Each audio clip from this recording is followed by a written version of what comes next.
Revelation 4483. From the 10th of November 1948. Prayer in Spirit and in Truth, prerequisite for the working of the Spirit. You can only hear the voice of the Spirit within you after you open your heart through heartfelt prayer. And this prayer must be directed towards me in spirit and in truth, otherwise I will close my ear and you will wait in vain for divine enlightenment. This is a law which has to be fulfilled, but which was not always fulfilled where the enlightenment of the Spirit was necessary in order to be instructed in the pure truth.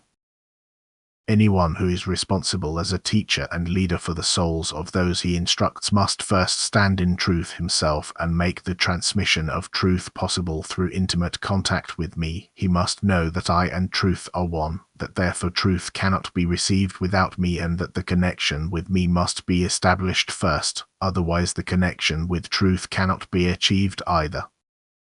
But the connection with me depends on the human being's free will, and therefore he must turn to me of his own accord, which happens through heartfelt prayer, through prayer in spirit and in truth.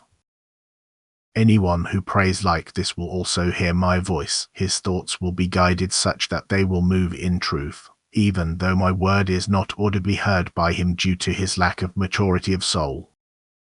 For this presupposes a certain degree of maturity which is not reached by all people who ask for the truth. And therefore people who proceed intellectually can also live in truth if they have first established the most intimate connection with me. However, their way of life must also correspond to my will. They must live a life of love, otherwise my working on them through the Spirit is impossible. For I, love and truth are one. Again and again this has to be explained to you humans, that you recognize people's spirit by their fruits and thus can never grant right thinking to someone who does not live according to my will, and thus you will always have a standard if you want to test a person's statements for their credibility. Anyone who lives in love, who acknowledges me and seeks the truth, will also live in truth, and his thinking will be right, for I will enlighten his spirit so that the truth will spread through him. Amen.